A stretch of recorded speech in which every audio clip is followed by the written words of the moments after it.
So it is time to get rolling with the second in our five-part webinar series for Ask an Expert this year.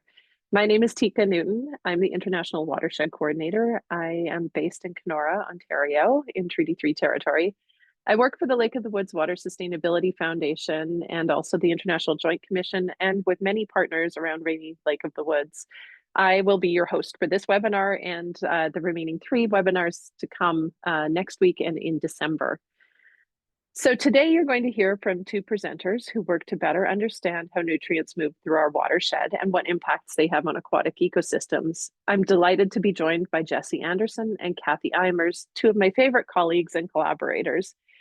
Before we get started, I do want to take you through the usual housekeeping and tutorial on how to use Zoom. So if you're new to Ask an Expert, welcome. This is an opportunity for those of us who work on watershed issues to share our work with the wider world and for you all to ask us questions. So please do come prepared to ask questions, listen to the presentation, and be ready to engage at the end because we will have lots of time for a robust discussion and Q&A session. Note that we're recording today's webinar, so it'll be rebroadcast on the Lake of the Woods Water Sustainability Foundation website. You can find last week's webinar on there already, and this one and all the future ones will also be on there. If you're new to Zoom or you haven't used it for a while, this page, the slide that's up right now, should help you a little bit. If you're on a computer, you can access the taskbar by scrolling to the bottom of the page. There you'll see an option to set your audio settings where you can mute or unmute yourself. You can also choose whether to use your computer speakers or a headset or earbuds. I've muted everyone as you've come in today, and I think I actually have to manually unmute you if you want to speak, but I have that power and I will help you with that as the time comes. If you're using the mobile app, you can access the Zoom controls by tapping anywhere on the active screen, and then the taskbar should pop up at the bottom of the screen. You can quickly mute and unmute yourself by swiping right or swiping left. If you have a question, type it into the chat or use the Q&A feature at the bottom menu bar. You can also use the reactions button in the bottom menu to raise your hand to ask a question, but we're going to let the speakers finish their presentation first, and then we'll ask the questions afterward. You can access the chat window again through that bottom menu, and you can type your questions or comments into the chat at any time. Remember that everyone will see what you type in the chat if it's set to everyone. If you set it to a specific participant, that'll just be a 2-way conversation between the 2 of you, but it will be recorded for the hosts to see. So I will get to see your chat, even if it's a private chat. So just bear that in mind. Okay, now let's get on with this webinar. So we have Dr. Catherine Eimers and Jessie Anderson, who have been patiently waiting in the wings. Jessie is a research scientist with the Minnesota Pollution Control Agency. For over 20 years, he's been a major player in the MPCA's monitoring and research in the Rainy Lake of the Woods watershed. He participated in detailed studies leading to the publication of the Lake of the Woods Monitoring and Assessment Report in 2016, and the development of the Lake of the Woods TMDL report, outlining ways to maintain or improve water quality to address the state's listing of the lake as impaired. Jessie's impact extends beyond Lake of the Woods, including assessments of the Little Fork and Big Fork rivers, participation in the National Lakes Assessment Project, Sentinel Lakes monitoring, and the MPCA's Intensive Watershed Monitoring Program. In addition to his research and collaboration record, Jessie was recognized for his leadership in organizing the publication of a special issue on Lake of the Woods in the Journal of Lake and Reservoir Management, bringing together a broad team of researchers and making the science available to the world. I'll drop a link to the free online download of the journal in the chat in a few minutes. Dr. Catherine Eimers is a professor in the School of the Environment at Trent University in Peterborough, Ontario, where she serves as the program coordinator of water sciences and the associate director for the Trent School of the Environment. Her research focuses on the relationships between changes in climate, hydrology, and water quality. So in the first webinar of this series, which we held last week, we heard about efforts to establish international water quality objectives aimed at reducing nutrient loads to Rainy Lake of the Woods. In today's webinar, we'll hear from these 2 researchers about the science that helps us to better understand how nutrients like phosphorus and nitrogen behave in our lakes and streams and contribute to plant growth, including algae blooms. To date, much of the nutrient remediation work in Rainy Lake of the Woods has focused on trying to control phosphorus, a key driver of algae growth that is plentiful in this system. However, other nutrients, such as nitrogen, can also contribute in important and complex ways to making blooms more harmful. In this webinar, Dr. Eimers and Jesse will make the case for considering nitrogen in our monitoring efforts, drawing on data from Canada, including Environment and Climate Change Canada and Trent University studies, and the US through the MPCA studies for 7 tributaries that drain into the Rainy River. So now it is my pleasure to hand this over to, I think, Jesse, you're getting us started, right? Thanks, Tika. Can everybody hear Yep. me okay? Yeah, sounds good. Thanks. Okay, thanks for everybody for being here today. My role today is to just sort of set the stage about the river and some of the sediment and nutrient issues and dynamics that we need to understand understand the sources of nutrients to Lake of the Woods. And I want to recognize Dr. Eimers' work in leading this. If you could go to the next slide, please. So just to set the stage a little bit about the Rainy River, it's the largest tributary to Lake of the Woods. It's the second largest river in the state of Minnesota by stream flow, second only to the Mississippi River. Folks probably know that for much of the 20th century, the river was severely polluted due to industrial and municipal wastewater from the communities along the river. The IJC has long studied the river and Rainy Lake, and it was in really bad shape, and it's been cleaned up, and I'll get into some of that to further set the stage here. Over the course of studying rivers and lakes in this watershed, we know that one of Minnesota's largest tributaries to the Rainy River is a disproportionate source of sediment and nutrients to Rainy River and Lake of the Woods, and that's the Little Fork River. And we've placed large segments of the Little Fork River on the state's list of impaired waters for not meeting water quality standards, notably sediment. And so once we do that, plans are required to basically develop what we call a pollution diet to sort of try to balance the checkbook to figure out what we need to do to get these rivers back into compliance. And we work with many partners to do that. The Little Fork's dynamics of sedimentation is very complicated, and I want to call out specifically a fantastic study that's being undertaken right now by the U.S. Geological Survey, led by Anna Baker. She and her team have given talks at past forums, trying to understand the sources of this sediment and the phosphorus that is bound to that, to help us figure out what we can do to get a handle on the sediment and nutrient pollution in downstream waters. The Rainy River, as I've mentioned, was in very poor shape in much of the 20th century, but recently we and our partners did a lot of monitoring of water and the fish community as part of our requirements as the state of Minnesota's water quality agency. And we found that the fishery community all up and down the Rainy River is exceptional. It's some of the best scores in the whole state of Minnesota. It's a very healthy environment, exemplified by the return of the lake sturgeon after the cleanup of a lot of the industrial and municipal point sources. We know there are seasonal concerns in the river, and we'll get into that. Again, sedimentation is a concern when the river is high during periods such as spring snowmelt and heavy spring rains. And our collective team has learned through monitoring the entire Lake of the Woods basin for our impaired water study that our focus is primarily on the lower Rainy River, the area encompassing both countries from the dam at International Falls and Fort Francis, about 90 river miles downstream to Lake of the Woods. And that's what our focus of our talk is today on Kathy's research. Next slide, please. So just to sum up, we don't want to forget how far we've come in cleaning up the Rainy River. In the middle part of the 20th century, this river was severely polluted You can see from the picture on the right, we've shown this before, but the river was essentially devoid of aquatic life in large segments due to the unchecked discharge of industrial and domestic wastewater before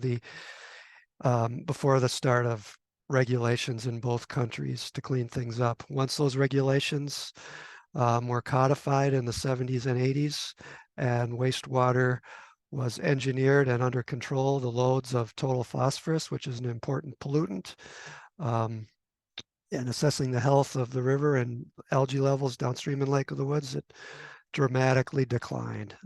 Present day loads of phosphorus are about 1/4 of what they were in the 1960s. And if you do a deep dive into some of the historical IJC documents, it's pretty interesting. Even in the early to mid 1900s, folks knew how bad it was, and it was, you can see some of the terms on the slide. A menace to public health. That's very serious, and it's due to the combined effort of many people that the river has recovered from a point source standpoint. It's really a success.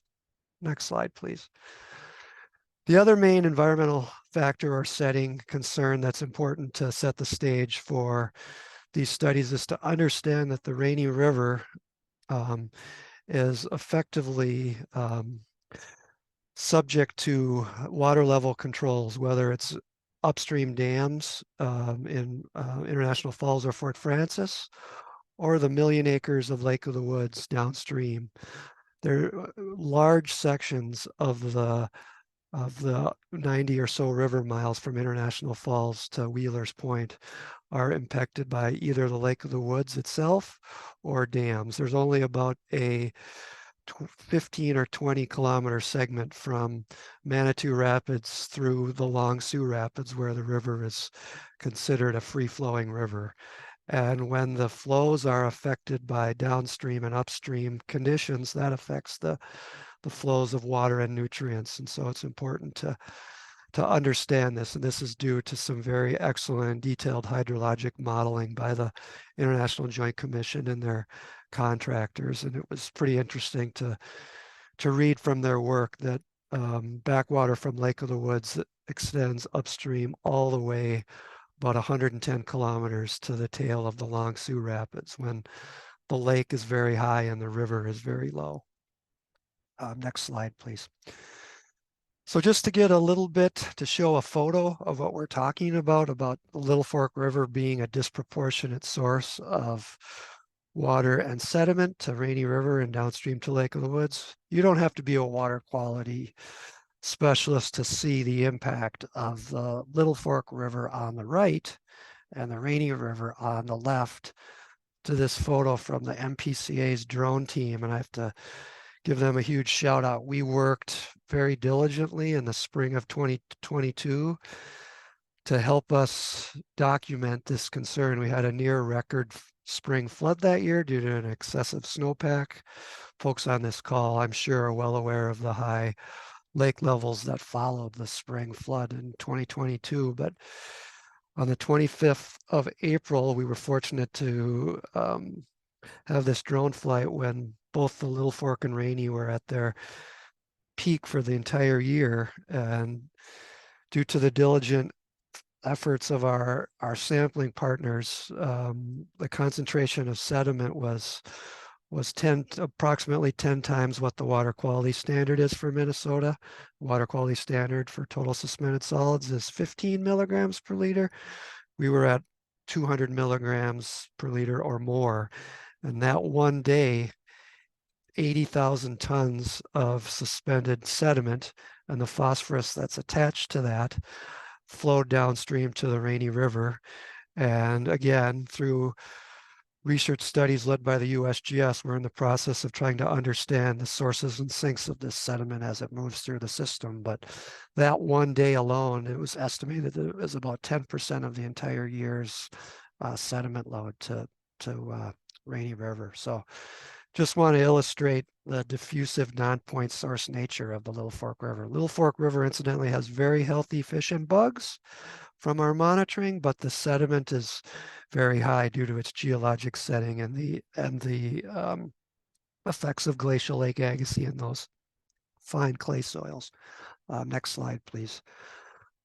Lastly, I just want to set the stage as to the impetus for this whole project was when the state of Minnesota placed the Minnesota waters of Lake of the Woods on the impaired waters list for excess levels of nutrients and algae. And that project started in about 2006. And over the course of a decade or more, we and our excellent partners developed a phosphorus budget on the left to sort of categorize the sources of phosphorus into basic categories, from wastewater treatment plants, rivers that flow into Lake of the Woods, erosion. A big one is internal load from the lake itself, which is legacy sources of industrial pollution that ended up in Lake of the Woods back over the decades while the river was in bad shape. And so we have a very good handle on the major source categories of phosphorus, where it's coming from in Lake of the Woods. That's the focus of our impaired water study. Again, that pollution budget, that pollution diet that we have to undertake. And so we need approximately 141 metric tons of phosphorus to be reduced for the Minnesota waters of Lake of the Woods to meet our water quality standards. And those reductions can also be compartmentalized into major categories to help guide research and management. And that's what you see on the right. A couple things to point out: that about half of the reductions are from this internal loading of phosphorus, the recycling of phosphorus that's eventually flushed through the system over the dam at Norman Dam at Kenora. It's going to take a long time for this to flush through, approximately 25 years. That's sort of a watchful waiting part of our work through the monitoring that our many partners are doing. The orange bar is reductions in permitted wastewater facilities. Boise White Paper at International Falls has done a great job. They're meeting their allocation reductions, as well as several small municipal sources on the Minnesota side of the border. And then a big part of this is the closure of the Abitibi mill. Obviously, the state of Minnesota has no authority of what happens there, but the closure of that mill resulted in a dramatic reduction of point source from industrial sources into the river, and we accounted for that in our TMDL.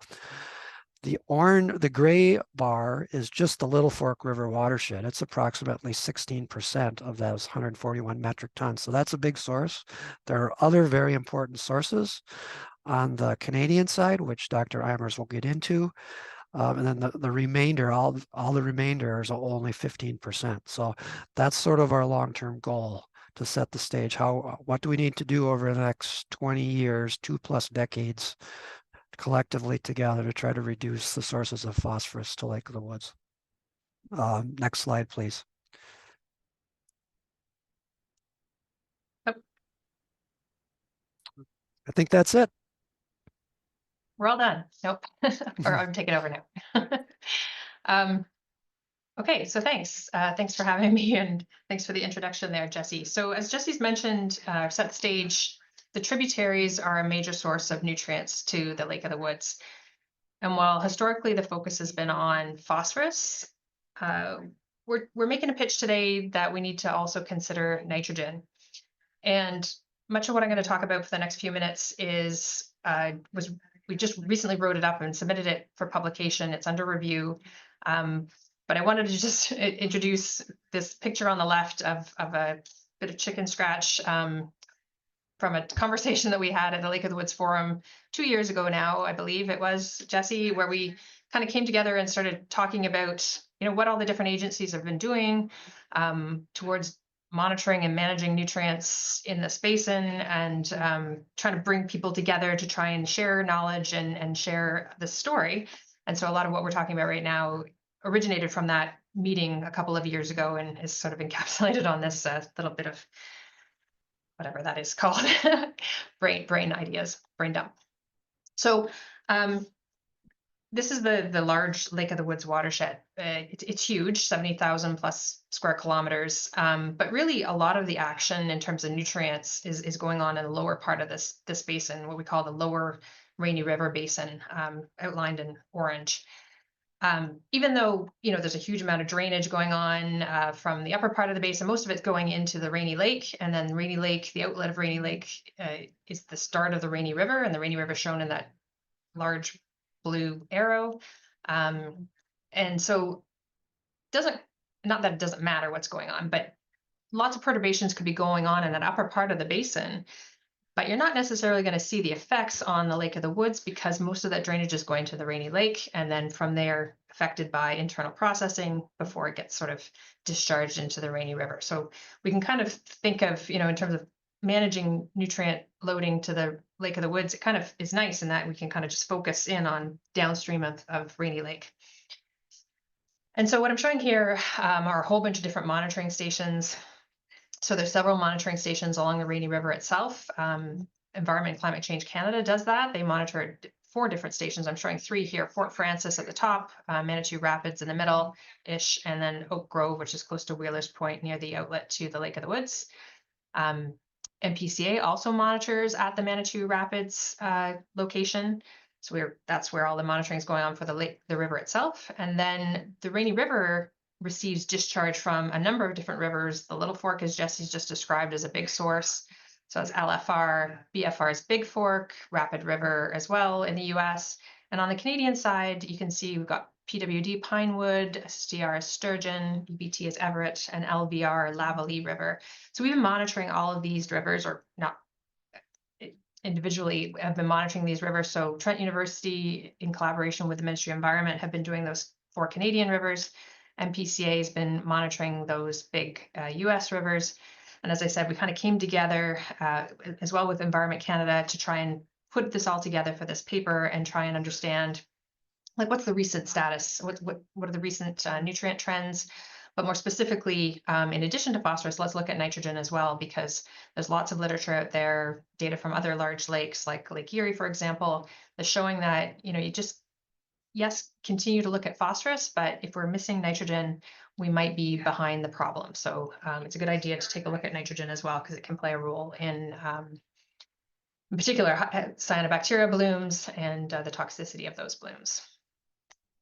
So what's going on in terms of phosphorus? So these are some data from Environment and Climate Change Canada, which again is doing a lot of the monitoring along the Rainy River, along its length, right? So from the top of the river at Fort Francis down towards Oak Grove. And we can see that total phosphorus concentrations increase from the outlet of Rainy Lake down towards Lake of the Woods. Not super surprising. That kind of reflects inputs from all those sources like the Lake, Little Fork, Big Fork, etc., as well as some point sources that still exist along the riverbanks itself, and concentrations almost double downstream. Importantly, though, as Jesse's just said, the Rainy River is actually in pretty good shape. Like, mostly the concentrations of phosphorus are below the targets, although there's still some discussion about what targets should be determined for phosphorus. So phosphorus is looking okay, but what about nitrogen? So we've put together the nitrogen data, again, using Environment and Climate Change Canada data, because they do the best job of capturing sort of the downstream changes in water quality.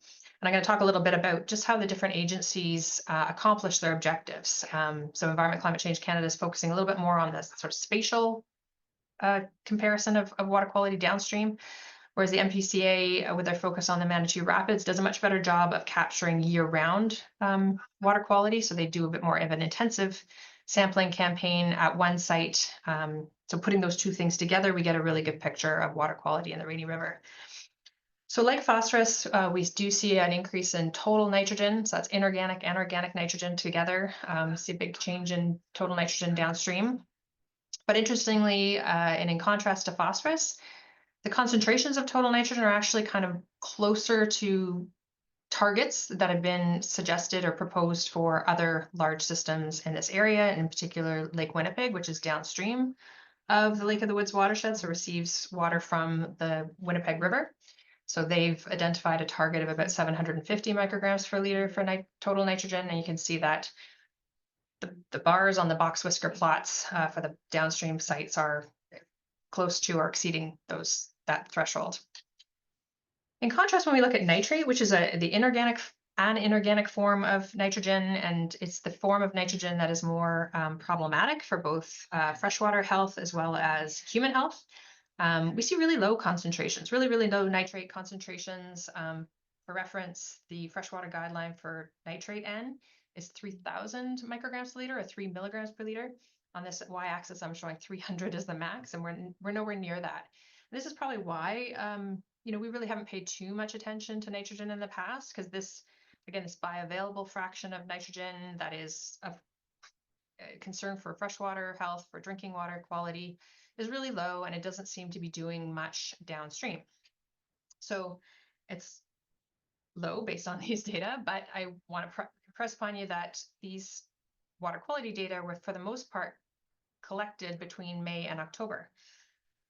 And that can be a problem for nitrogen because it's highly seasonal. And so we looked at the seasonality of water quality data. Now I'm using MPCA data because, as I mentioned before, they are the ones who are doing a much more intensive sampling campaign, sampling year round. I couldn't do that seasonal analysis with the Environment Canada data, but the MPCA does measure water quality year round, and we can look at the seasonality in both phosphorus and nitrogen. And if we look on the left, we see not a whole lot of seasonality between what I'm calling the ice-free season, which would be May to October, and the ice-covered or so-called ice-covered season of November to April. So on the left, we're not seeing a whole lot of difference seasonally. So maybe we can miss out on the winter and not really miss too much with respect to the phosphorus story.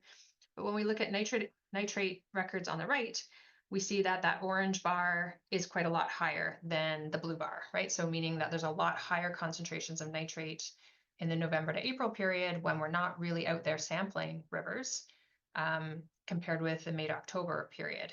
And so this is of concern because that previous slide that I showed you where nitrate looks like it's super low, well, maybe it's quite a bit higher than we thought because of, again, most of our monitoring is missing that important winter spring period.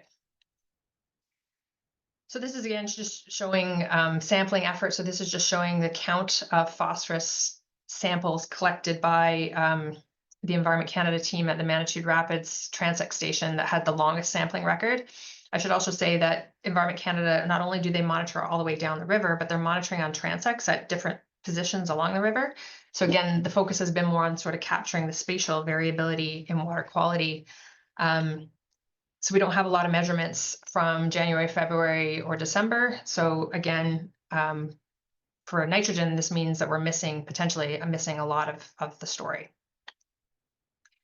And why that's also potentially problematic in terms of describing nitrogen trends, patterns and trends in this watershed is because winters are changing, winters are warming. And in the past, it might have been okay to sort of say, rivers are ice covered, not really much going on hydrologically in the wintertime.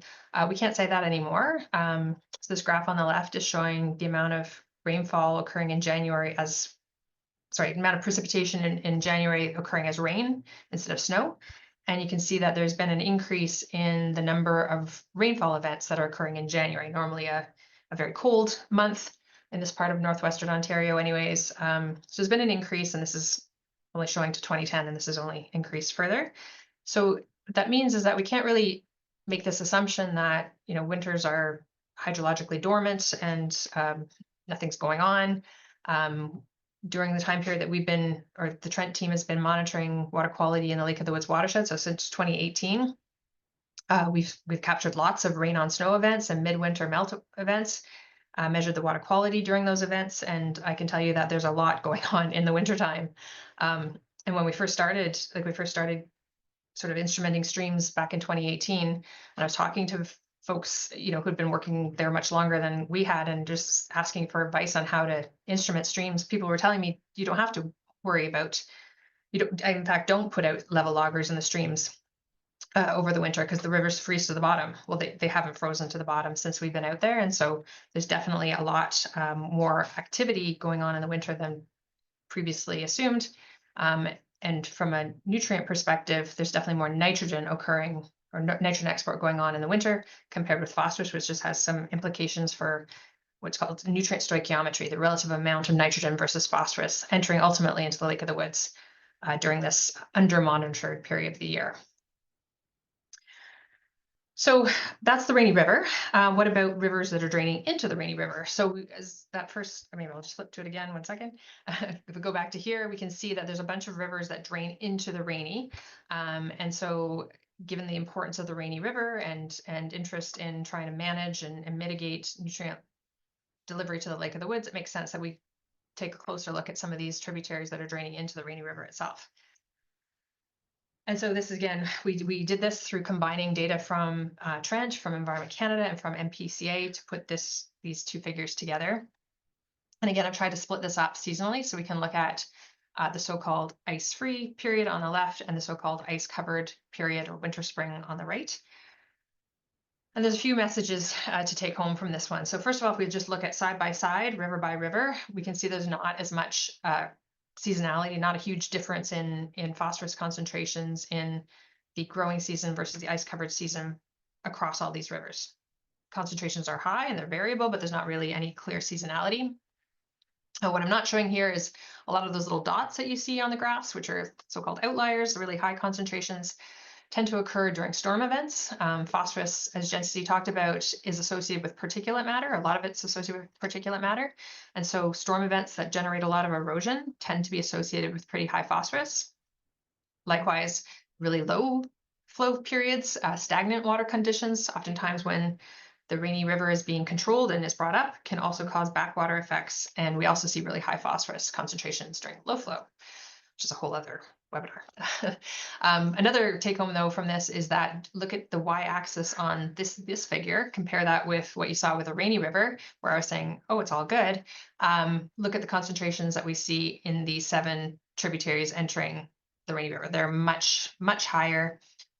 Those peaks that we see, those dots, over 600 micrograms per liter compared with, objectives of 30 to 50 micrograms per liter, clearly well exceeding those objectives. So clearly the tributaries draining into the Rainy River are still an important source of phosphorus. And we see a lot of differences across these rivers, which are of interest in terms of management. If we understand what's driving these differences, we can help to identify best management practices and help to achieve some of those targets. What about nitrate? I said I'm trying to make a pitch. Let's not just look at phosphorus, let's look at nitrogen as well. So similar to the Rainy River, we see a lot of seasonality in nitrate draining into the Rainy River. If you look again, left to right, Little Fork in the May to October period versus Little Fork in November to April, we see significant, I'm not showing statistical significance here, but large differences in nitrate concentrations, much lower in the May to October period in general, and higher in the November to April period. So similar kind of seasonal patterns of higher winter concentrations. No apparent relationship with storm events, so quite different sort of hydrologic sensitivity compared with phosphorus. And importantly, nitrate concentrations are much higher in these 7 tributaries than in the Rainy River itself. So indicating that the tributaries, the lands that they're draining from, are an important source of nitrogen delivery to the Rainy River. And then the last thing to notice are some of these bars are really, really big, right? So we're seeing Everett Creek is yellow and the Pinewood River in green appear to be especially enriched in nitrate. And so this is of big question. Why are nitrogen concentrations so high in some of these rivers? And this segues into some of the ongoing research that we've just sort of begun in the last year, where we're trying to get into the watersheds, right? So we've monitored, we can describe patterns and trends, seasonal trends, spatial, longitudinal trends. Well, now we're trying to get at, okay, where is the phosphorus? Where is the nitrogen coming from? And can we look at some of these hotspot rivers to figure this out? And so Pinewood River appears to have pretty high nitrate based on that previous graph. And so we've started doing some work in the Pinewood. And this is showing land cover from 2023 using AAFC or Agriculture and Agri-Food Canada land cover data. They do the best job of describing agricultural land cover. And we can see in this graph, anything that's green is kind of natural, and anything that's not green is some sort of form of development. And especially we can see that there's a lot of agricultural development in this watershed. And now, if for the people who are not from Northwestern Ontario, Yeah, perhaps you're surprised that there's a lot of cash crops being grown in northwestern Ontario. I was certainly surprised by this when I first went up there. Soybean is being grown in northwestern Ontario, corn, canola.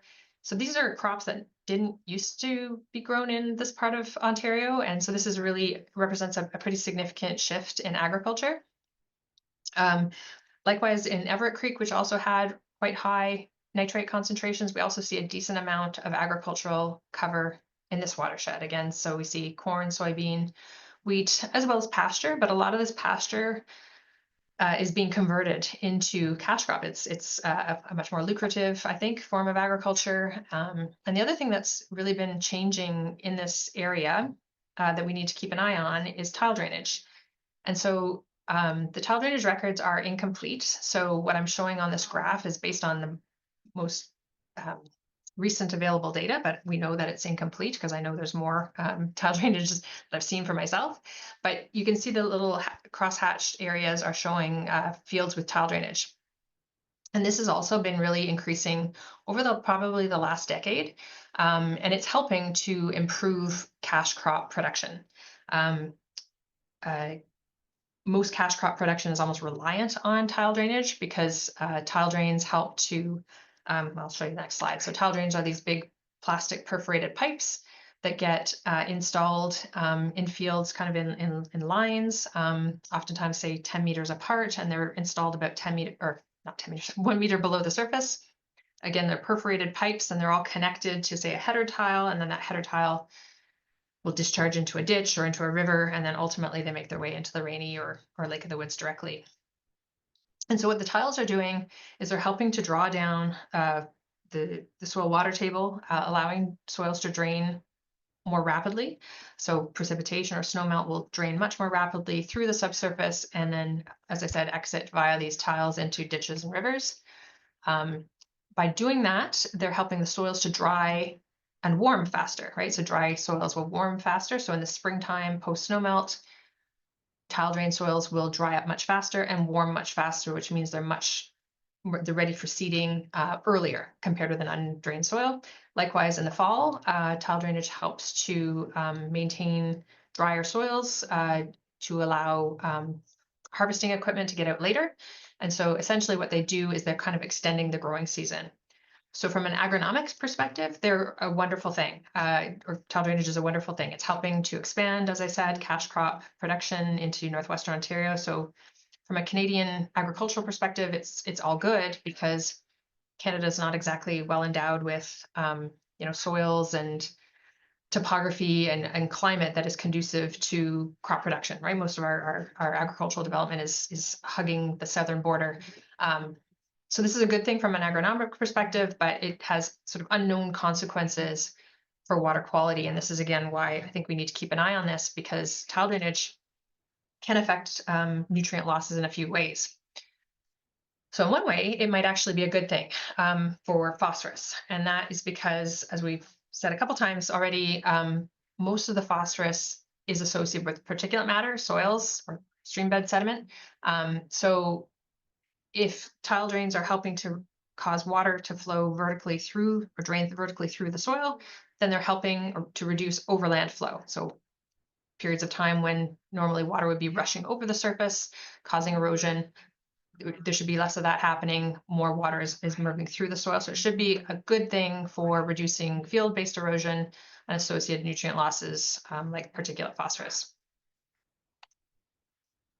But there's always the but. On the flip side, places where those tiles discharge to, so the recipient ditches, the recipient riverbanks, there may be more erosion, right? And we already know that in this area, the glacial lacustrine, Lake Agassiz sediments, they're very fine, like they're fine texture, they're very sensitive to erosion.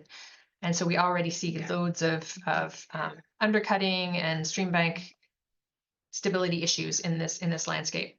And so putting piped outlets into already unstable stream banks may pose problems for stream bank erosion.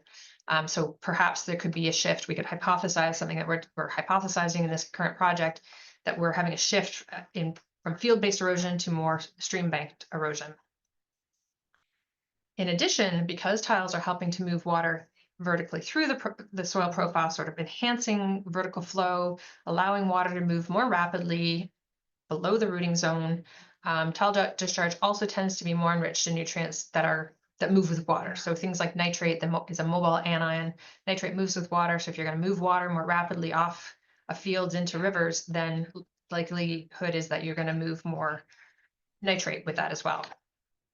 And this graph is it's your standard textbook graph of how phosphorus versus nitrogen move from fields to waterways, just showing how most nitrogen moves in natural systems as well via the subsurface, whereas phosphorus is more likely to be carried based on the size of these arrows in overland flow through surface runoff. So when you put in these pipes in the subsurface, you're likely going to enhance, again, vertical drainage and enhance that nitrate movement into your rivers. In contrast, you improve vertical drainage, you're probably going to decrease field erosion and phosphorus losses and runoff. So that particulate phosphorus transfer may decrease, but you might increase your bank erosion. So these are some of the trade-offs that we might anticipate with tile drainage expansion. And as I said, this is a fairly recent thing. There's lots of grants right now available, as you may have noticed in that previous slide, to allow farmers to be able to do this. Because again, as I said, from the Canadian perspective, this is a good thing, an agroeconomic booster, especially in this landscape where soils are naturally poorly drained. It's naturally, a little colder in northwestern Ontario. So anything that helps soils to warm up and stay dry longer is going to be a good thing for crop growth. Another factor that we need to consider too in this landscape is just the hydrologic sensitivity. This is a very hydrologically flashy landscape. And these two photos are from Everett Creek, which is one of the smaller, still 37 square kilometers, one of the smaller rivers that we've been monitoring since 2018, has a decent amount of agricultural development upstream. And it's like a fifth order stream, right? But yet it behaves almost like an ephemeral stream. So on the left, you're seeing, a dry summer and it's stopped. And on the right, you're seeing a typical fall flow period and it's running well. But notice the size of those culverts, and flow can actually, fill up the top third of those culverts. And so the hydrologic extremes are great in this landscape, and tile drainage, by facilitating against water movement from fields to waterways, especially during wet periods, it may well enhance some of this hydrologic flashiness and therefore further contribute to stream bank erosion. So what can we do about this? So this is something that we're working on right now. So this is Trent, and we've got some with Environment Canada funding and working with local farmers and also tile drainage contractors in the area, trying to be proactive, right? We've got some pretty solid kind of predictions of what will happen with this sort of land cover change. So what can we do to try and mitigate some of those shifts? So on the left, you're seeing an experimental farm that's been set up by the tile drainage contractor, actually. So this is Jesse Tate's experimental farm. So he's put in tile drainage at different widths, and he's wanting to measure, how does tile drainage spacing affect water movement and affect end of pipe kind of erosion. And then in addition, he's collaborating with us. We're going to do different types of end of pipe treatments, right? So we're trying to stabilize the stream banks to see what works best in this, again, this highly erosive, yet also hydrologically flashy landscape. And we had companies sort of donating some materials to us so we can give this a go without breaking the bank. So this is a very brief kind of snapshot, high level kind of description of some of the nutrient work that's been going on. So myself, I've only been involved in research in the Lake of the Woods watershed since 2018. MPCA, Environment Canada, Ministry of Environment have been doing this much longer. But I think what we've learned from this sort of working together and is that you definitely get more out of collaborating. So combining those different approaches. So MPCA's like more intensive monitoring, which captures the highs and the lows of the flow, absolutely necessary. Year-round sampling, also critical if you want to capture nitrogen, especially nitrogen. Whereas Environment Canada's approach of more spatial monitoring we also need this, right? So put those two together and we've got a pretty magic combo. And also, I hope I've made the point that nitrogen appears to be pretty high in these watersheds, especially in the more agricultural watersheds. And given that winters are getting warmer and more hydrologically active, and given the land cover changes that we're seeing, suggests that we need to keep our eye on nitrate as well, or other forms of nitrogen, and not just focus on phosphorus. That's yeah, kind of covers it all. So happy to take any questions. Thanks so much, Kathy and Jesse. That was great and really informative. And for those of you who've been watching and think you might want to go back over some of this information, rest assured we are recording the webinar. It will get posted to the Lake of the Woods Water Sustainability Foundation website, so you can find it there maybe tomorrow. So there's a question in the Q&A from Mike Hurst. Mike asks, with the higher concentrations of nitrate in the winter, the flows are also typically lower. How does this affect the overall load? Does the winter data have a higher flow weighted mean concentration than the summer data? Yes, the flow weighted means are much higher in the winter as well. Yeah, I didn't show that. That's all in the paper, but yeah, the flow actually is it actually, I think it is higher, honestly, because if you include the winter plus spring, that entire period is there's more flow typically than your summer plus fall. So the flux of nutrients is still pretty high if we include the spring in that non-growing season period. Okay, there's a great question in the chat from Mike Patterson. What evidence is there that nitrogen is affecting Lake of the Woods phytoplankton, and in what ways? Well, that was not my area, but I can say that other people, like maybe Jesse could speak to this, because I know the MPCA you've worked with, is it Cody Sheik? And yeah, I'll let you answer that one. Sure. Yeah, our partners at University of Minnesota Duluth and the Science Museum of Minnesota, which has presented at past forums. And I think some papers are in the work just documenting that when the lake is really pumping out the algae and those Sophamosamenon blooms are really growing in the south basins, that the ratios of total nitrogen to, total phosphorus to dissolved inorganic nitrogen are very low. And it's pointing that nitrogen is really driving the bus during periods when the algae are really growing. So I think stay tuned for that. I know some papers are in the works, but we've learned a lot about nitrogen as this project has gone on over the decades. It's unfortunately the state of Minnesota does not have a water quality standard for total nitrogen in the lake. So our TMDL, our regulatory framework, is based on phosphorus and chlorophyll A. That's sort of the driver of our TMDL. But we're, as Kathy has pointed out, nitrogen is, and our other partners, it's a very important part of the puzzle here.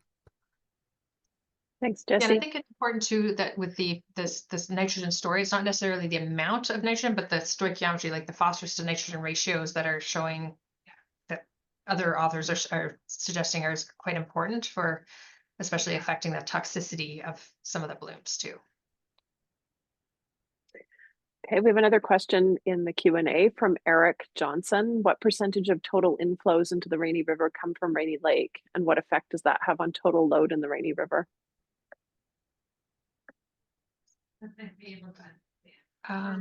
So basically just on like in terms of the watershed area, is that what that question would be? Would that be Yeah, like? I think so.